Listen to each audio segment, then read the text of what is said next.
Hello, welcome back to Outlandish Claims, everyone. I'm here with Mike in one. I got Demetrius in another. We're going to jump right into our topics here. First of all, weekly recaps and weekly outlooks. Mike, what did you see, and what do you predict? So to get the quick topics out of the way, just a couple things. One, Javi Baez all of a sudden thinks that a 230 batting average is worth $200 million. Laughable. That we're just going to leave it at that. Number two, Kenley Jansen forgot how to pitch. Kenley Jansen forgot how to close.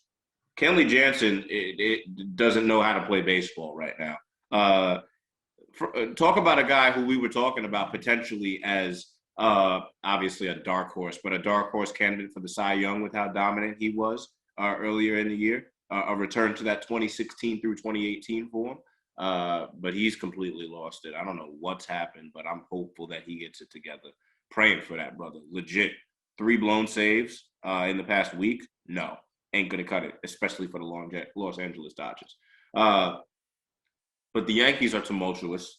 If you had watched our Final Thoughts episode, there's a reason why my Yankees hat has been on the floor for the last couple of segments. And I'm not putting it back on. I'm not going to get it. It's going to stay there for the day. I'm telling you. I'm dead serious.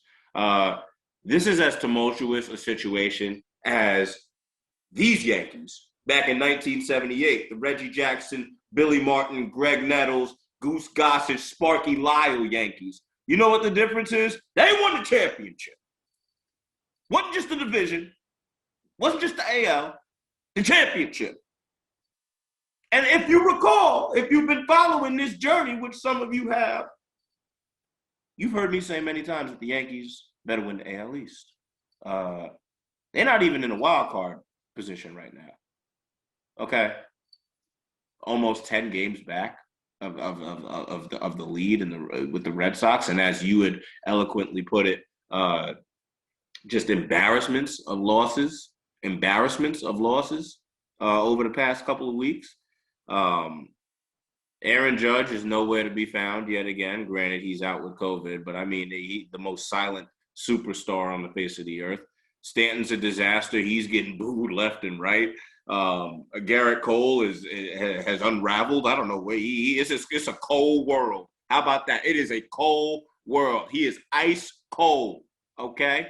And Aaron Boone might actually lose his job. Aaron Boone might lose his job at the end of this season. Having said all of that, I have to stick to my pick because mathematically it's still possible. I still got the Yankees and now the Mets meeting up for that Subway Series. One can dream. But it's bad. It's bad. Pray. Upcoming predictions.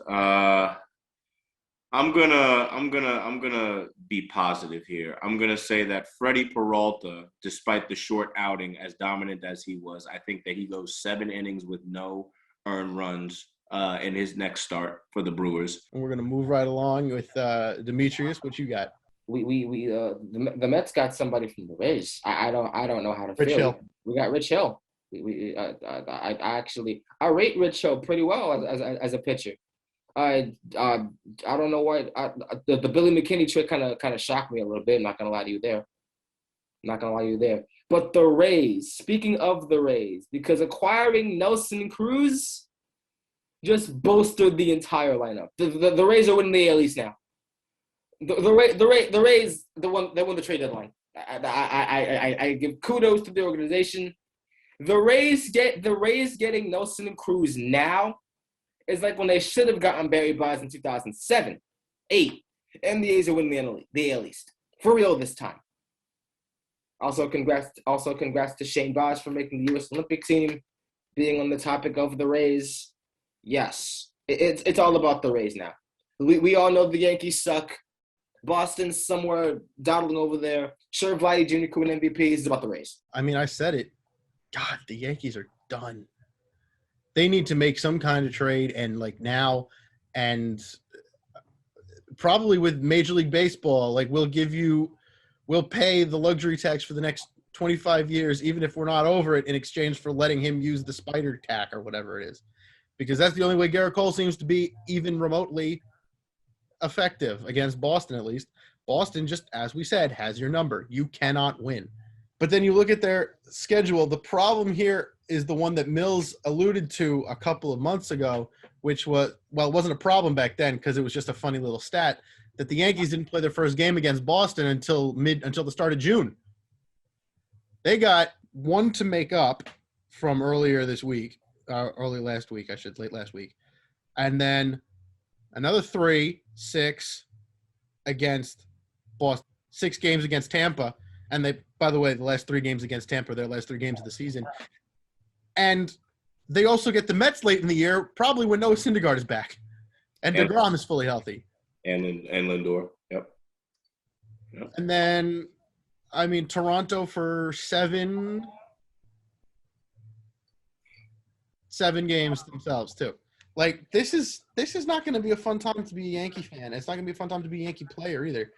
God help you guys, really, because no one on your team is.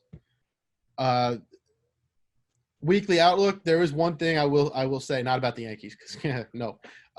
My guy right here, Mr. Soto. Since the All-Star break, he hit 5 home runs. He actually hit 5 home runs in 4 games. Now he's hit none, but he's still doing well in fantasy, so I'm okay. He's hit none for the past 3. But I am still predicting that in the next week, the Nationals get Philly for 4 and Chicago for 3.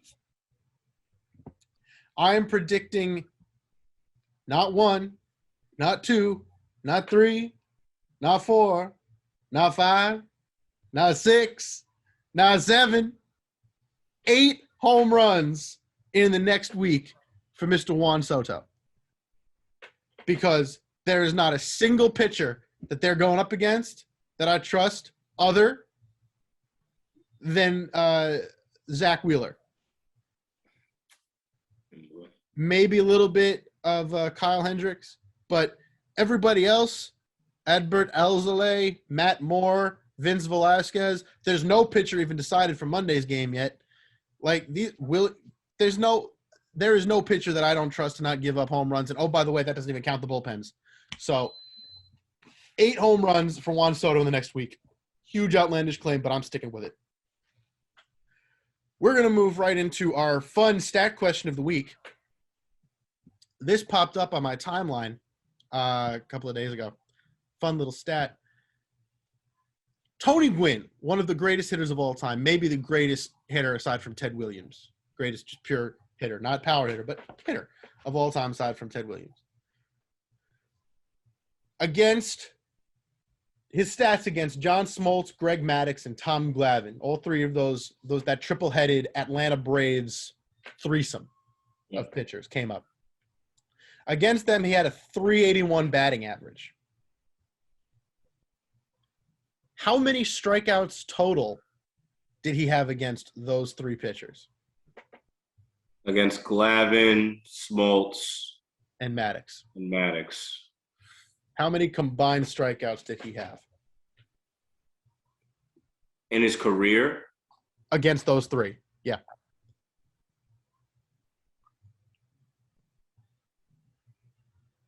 $100? Lower. Much lower. 45.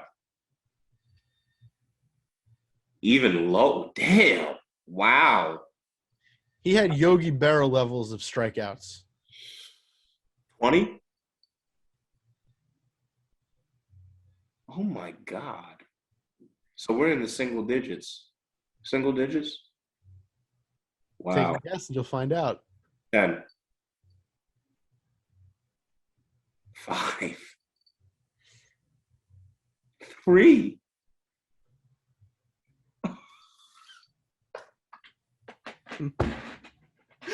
Three strikeouts against Smoltz, three Maddux, total strikeouts in his entire career against the big 3 on the Braves. Yep. Guys would get that in a weekend series, Friday through Sunday. Really, they would. It's true. It's scary how good this guy was. Wow. And maybe that will hopefully enlighten people to just what kind of amazing player he was. That's insane. Wow. With that question out the way, we will move into our actual discussion topics, which was, of course, I don't really know how else. I mean, I've ranted about this twice. There's no other way to introduce this topic, but we're gonna have a real discussion about robo-umps. And Mr. Edwards, so that you can see what I will be putting into the video, I'm going to send you 2 photos. These were both called balls. Ooh. Fun fact, that first one on the left was actually called a ball after a pitch also in the strike zone, but slightly further outside the strike zone, was called a strike. Ranting aside, when I look at stuff like this makes me want the robo-umps even more. Like, there's been all kinds of things for a very long time that affect pitchers and batters negatively and therefore affect the other one in a positive way. But we're talking about the negative effects of this, because when you're wrong, the negative effects are all that matter. I think it's really time for the robo-umps to be calling balls and strikes, because this is ridiculous. And oh, by the way, wait, where is it? I saved a photo too. I forgot about this one. I saved a photo in my downloads. 1 minute, because this one was called not a swing. If you look at it, you can actually see where the bat was. Oh, man. Wow. Yeah, this was the Dodgers game. Yeah. Whew. I mean, so there was also another scenario during a Phillies game, I believe, where the home plate ump just got it completely wrong over the weekend. I forget who they were playing. They might have been playing the Cubs. But Mike Schilt actually got ejected for pretty much like calling the umpire every word but the child of God. Every phrase in the book. So I have always been – oh, actually, it was the Marlins. I'm sorry. It was either the Marlins or the Braves. I'm pretty sure. It was Marlins. If Mike Schilt got ejected, it was the Braves. Okay, so it was the Braves. Boom. There we go. So, yeah, I mean, here's my thing. Like, I have always been in favor of human employment. Obviously, I don't want to take jobs away from humans, because obviously that takes money out of people's pockets, which hurts the economy, even if you want to argue efficiencies. That being said, I'm finding it increasingly more difficult to disagree with you, because some of these calls are absolutely ridiculous. If there's not going to be proper like retraining, a complete overhaul of the home plate umpire just do's and don'ts, then I completely agree with you. This is getting out of control. Do it with the robo-umps behind the plate, and then have the rest of the umps remain in the field. And obviously supervise the robo-ump in the form of the tech. Yeah. Also, I would love to just see a player take a baseball bat to a robot. I would love to see that. Those are called balls? Those were called balls. That's why they're green. That means they were called balls. And then the swinging the bat, it was called that he had checked his swing and did not swing around. He's well over the plate, though. Oh no. Is it time for the robo-umps at this point for strike calling? It is time for the age of technology has finally taken over. First Google with their automatic cars, and now Major League Baseball with their automatic umpires. It's time. All right. We might as well put umpires' eyes on a Christmas tree, because they're just for decoration. You've got all these old umpires. I doubt I wonder how well their cataracts are, because they can't see. Like framing, I guarantee robo-umps are gonna solve framing. All right. No one's ever gonna be allowed to frame ever again. Jeff Mathis is gonna have to retire. But yeah, when I see stuff like this makes me mad, because this is people. Again, I understand what you're saying, which is why I wasn't initially a fan of robo-umps either. But then you see stuff like this, and it's like, well, you're screwing up people's jobs. Do yours better or lose it. Like, I don't like replacing with robots. I would prefer to replace them with actual competent umpires who know what balls and strikes are. But you guys, none of you can seem to do it. So, just as it happens in the real world when you're replaced by humans, if you can't do your job well, you get fired. The only difference is you're going to get replaced by a robot. Deal with it or get better. One or the other. I don't care which. With that, we will go to our final topic of the day and discuss trade deadline outlandish claims. We discussed this a little last week, but the trade deadline is getting ever closer. There were some trades last week, mostly involving Tampa Bay. They got Tommy Hunter back from back when he was with the Rays during the mid-2010s. They got rid of Rich Hill to the Mets, who needed a pitcher. So now that the trade market is starting to heat up, it's a little more appropriate for trade deadline OCs. Mike, Demetrius, what do you got? Demetrius, we'll start with you. The Mets trade for Chris Bryant. The Mets trade for Chris Bryant. You know, it's really funny. It came up with Mike said they trade for Trevor Story. If they don't get Trevor Story, they go for Chris Bryant. I said the Giants took Evan Longoria from the Mets, and they're going to take Chris Bryant from the Mets this time too. Yeah. Everything revolves Chris Bryant this time around. Mike, what you got? Ooh, man. I know that I said Trevor Story to the Chicago White Sox last week. I'm going to alter that slightly. I'm going to say the Mets throw their hat in for Trevor Story. Yeah. And the reason I say that is because I like what they have, obviously, with Francisco Lindor at that shortstop position. I think for the same reasons that I said the White Sox could make it work by putting Story at second base, the Mets should heavily consider it. It's an insurance policy for Lindor to get healthy, right? And ultimately get back to what we thought he was slowly but surely getting back to prior to the injury. You probably don't have to give up much to do the deal, probably some prospects, right? And a player or two in return. But buying low on Trevor Story right now, it kind of gives me Troy Tulowitzki vibes when he went to the Blue Jays. And even though he didn't perform exceptionally, that trade is what also helped propel them, along with their existing players, into the LCS that season, the ALCS. So I see a similar situation happening here. I like Trevor Story to the Mets. I think that it's a good fit. If they don't get him, I see them going after a player like Chris Bryant. I like the idea of going after Chris Bryant, much like the Mets went after Evan Longoria for so many years. Just San Francisco beat them to it. That said, this year Evan Longoria is pretty hurt. He's playing a lot of injury time, but he's also doing really well. For that reason, I'm going to say San Francisco takes Chris Bryant. I'm going to say they once again beat the Mets to it. I think that's a big enough outlandish claim, but I'm going to go for more. I'm going to stick with my pick from last week and say I'm going to say the Rays trade for Jose Barrios. Deadline breaker deal. Shane Bieber going to Seattle.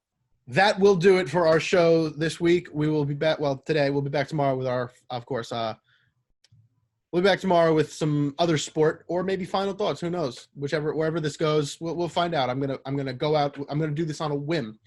But instead of how we usually close out, I'm gonna close out with Mike's face as I make him guess one more stat. The Red Sox, as I said, walked off against the Yankees in the bottom of the 10th a couple of days ago.